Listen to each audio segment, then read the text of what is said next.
చెప్తున్నా. ఎందుకంటే డబ్బున్న వాళ్ళు చాలా రకంగా దవాఖానలకు పోతారు, 50,000 అయినా ఇస్తారు, సిజరీన్ చేయించుకుంటారు, లక్షలు ఇస్తారు.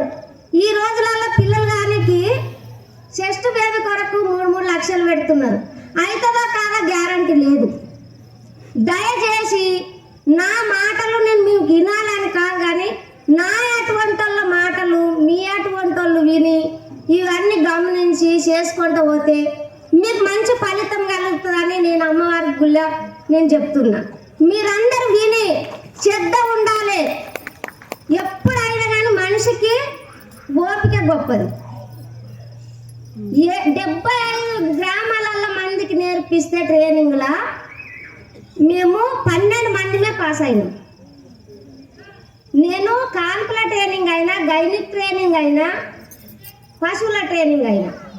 మరి నా ఉద్దేశంలో నేను ఈ ట్రైనింగ్లో నేను ఇంటికన్నా కూర్చొని పని చేయకుండా ఇదే చేసుకోవాలి కదా.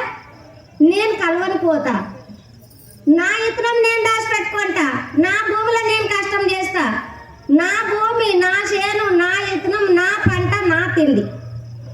ఇవన్నీ మనకు భగవంతుడు చెప్తాడు ఆ చేయమని. మన జ్ఞానం ఇచ్చిండు, తెలివి ఇచ్చిండు, రెక్కలు ఇచ్చిండు.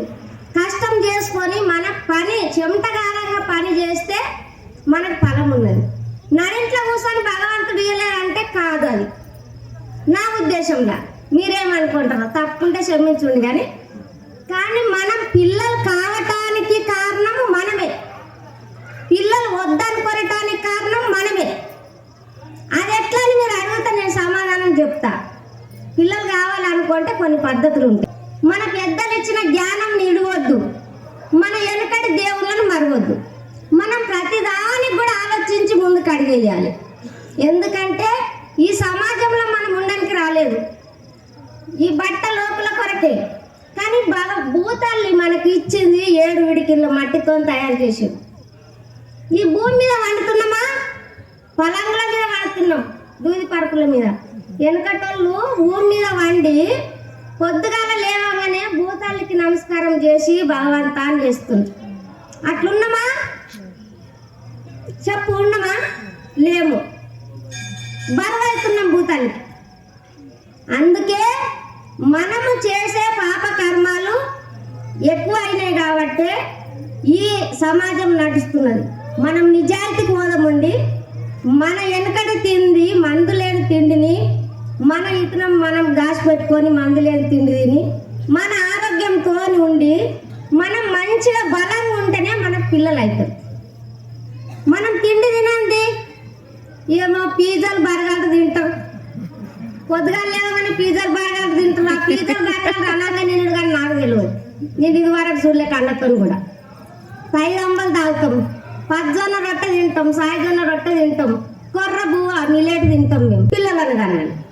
పిల్లలను కనాలంటే ఇప్పుడు ఏం చేస్తున్నారంటే దవాఖాన పోయిన సంది, కడుపుతోటి ఉన్న సంది బెడ్ టెస్ట్ కావాలంట. బెడ్ టెస్ట్ కావాలంటే ఒక మనిషి కావాలి, ఇక బాంచాము. మరి మాకు ఏ బెడ్ టెస్ట్ లేదు. పొద్దున్నాక కలిసి వచ్చి కానిపైన నేను జిన్ వానలకు పొద్దున్న దాకా పని చేసి వచ్చి నేను డెలివరీ అయ్యాను. నాకు 4 ఆడపిల్లలు.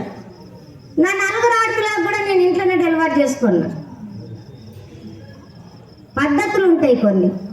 పొట్టతోటి ఉన్నప్పుడు ఏమేమి తినాలి, ఏ పద్ధతి పాటించాలి, ఎట్లా చేస్తే ఎట్లా కానిపైందమని. ఎప్పటిదాకా బెడ్ టెస్ట్ చేయాలంటే బెడ్ టెస్ట్ వాళ్ళు చెప్తారు మనకు ఒక 5 నెలలు. 5 నెలల దాకా బెడ్ రెస్ట్ చేసి సార్, అది కూడా మొత్తం పడుకొని ఉండకూడదు. మాట ఇంట్లో పనులు చిన్నవి అన్నీ చేసుకున్నాను. మేమైతే అడిగిపోతాం. ఉన్నోళ్ళు ఓరేమో కానీ లేని వాళ్ళం అయితే మేమైతే డెలివరీ అయిన దాకా మేము పని చేస్తాం. కానీ ఆ పద్ధతులు మనం చెప్పిన పద్ధతులు పాటిస్తే మీరు తప్పకుండా నార్మల్ డెలివరీ అవుతాయి. పొట్టల పాప నిలబడ్డ సంధి కొన్ని పద్ధతులు ఉంటాయి. ఆ పద్ధతులు మనం పాటిస్తే మనం కంపల్సరీ 4 ఒక గంట ఓపాలమ్మా. ఓపికలనే పెద్దది ఉన్నది. కానీ ఇప్పుడు తిండి ఏమున్నది, హోటల్ మే కానా మసీద్ మే సోనా. బలం ఉన్నదా?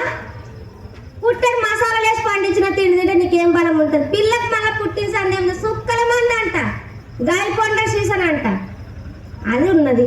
మేము ఆ సీస దాపలేదు, ఆ సుక్కల మంది వేయలేదు. పుట్టిన పిల్లకు పుట్టంగానే తేనె నాకు ఇస్తుంటిమి, ఆయుధపు నూనె నాకు ఇస్తుంటిమి, పాలు ఇప్పిస్తుంటిమి. ఇప్పుడు అది ఏం చేస్తారా? పుట్టిన సంది సుక్కల మంది, అదేమది మందే, ఈరియాతో తయారైన మందులు. అందుకే తల్లి మీకు దయచేసి వెనకటి పద్ధతులకు రండి. మీకు పిల్లలు కావాలంటే, మీరు 4 డెలివరీ చేసుకోవాలంటే నా ఫోన్ నంబర్ తీసుకోండి, మీకు చాలా పద్ధతులు చెప్తా. మీరు ఒట్టిగా అనవసరంగా టెన్షన్ వాడి, టెన్షన్లో ఏమైతే తెలుసా, నిలబడ్డది కూడా నిలబడకుండా అయిపోతుంది. ఎప్పుడైనా పిల్లలు కావాలన్న ఉన్న మనిషి టెన్షన్ మాత్రం పెట్టుకోదు. పక్క మాట, అది గ్యారంటీ చెప్తున్నాను. ఉన్న మనిషి కానీ పొట్టతోటి ఉన్నోళ్ళు టెన్షన్ ఇప్పుడు అత్తమ్మ ఏం చేస్తారు ఇంట్లో, 8 ఏళ్ళ నీకు ఇంకా పిల్లలు కాకొచ్చిండ్రు, 3 ఏళ్ళ 4 ఏళ్ళ 10 ఏళ్ళ పిల్లలే కాకొచ్చిండ్రు నీకు. వాళ్ళు తిట్టిన కొద్ది మనం ఏం చేస్తాం, ఇంకా నాకు కాకపా అక్కడికి వెళ్ళి మొగడు ఒక మాట అంటాడు, ఇక్కడికి వెళ్ళి అత్త ఒక మాట అంటుంది, లోపల ఒక మాట అంటారు. ఆ టెన్షన్ పెట్టుకుంటేనే ఇంకా ఎక్కువ ముందుకు పోతుంది. ఎవరన్న మాట విడిచిపెట్టి మనం చేసే పని ఏమదో మనం చేసుకుంటూ పోతే భగవంతుడు మనకు కరుణిస్తాడు. కానీ కొన్ని పద్ధతులు ఉన్నాయి, ఆ పద్ధతులు పాటించాలి. పాటిస్తే మాత్రం ఎట్టి పరిస్థితుల్లో పిల్లలు అవుతారు. వేడి వస్తువులు కొంతమందికి వేడి ఉంటే తొందరగా కాదు. ఆ వేడి ఉన్న మనిషి ఏం చేయాలి, సల్వ వస్తువులు తినాలి. ఆ సల్వ వస్తువులు తింటే మీకు తొందరగా పిల్లలు అవుతారు. అందుకే నార్మల్ డెలివరీ కావాలంటే కూడా నేను చాలా రకాల పద్ధతులు నా వీడియో చూసి, ఆ సార్ నాకు ఇప్పుడు 2-3 నెలలు అయింది ఆన్లైన్లో చూసాను, నేను ఆయనకు పరిచయం లేను, కానీ మీ అందరికీ కల్పించడానికి కారణం ఆ సారు. ఈ పెద్ద సార్ మాకు ఇక్కడ స్థానం ఇచ్చి మాకు ఇక్కడ స్టేజ్ మీదకి పిలిచి మాట్లాడిపించుడు కూడా ఆయన గొప్పతనమే. మాకు ఇక్కడ ఏరిగా తెలియదు, కానీ ఆయన ఏ తర తెలుసుకున్నాడో నా గురించి వీడియోలో చూసి మీ అందరికీ నా మాటలు వినిపించడానికి నాకు ఇక్కడ పిలిపించిండ్రు. మీకు నార్మల్ డెలివరీలు కావాలంటే కూడా మీరు నన్ను ఫోన్ చేసి అడుగుండి, నేను చెప్తా. ఎందుకంటే తల్లి మనము 7 పొరలను కోసుకొని మీదకెళ్ళి అప్పటి పూర్తి 10 నిమిషాల కొరకు తట్టుకోలేక మనం కడుపు కోసుకుంటున్నాం. కానీ మన లైఫ్ని చూడకొచ్చినాం, మన జీవితం చూడకొచ్చినాం. కడుపు కోసి తీస్తే మన నరాలు ఏమవుతుంది, సిజరిన్ చేస్తే 2 పిల్లలు పుడితే 2 పిల్లలకు సిజరిన్, పిల్లలు కాకుండా సిజరినే, గర్భసంచులో సిజరిన్. ఏమైతే మనిషి మన పెద్ద నరాలు కోసేసినాక మన బతికేమది, మన కథ ఏమది. 1 గంట లేట్ అయితే మన నార్మల్ డెలివరీలు కావాలని నా ఉద్దేశము.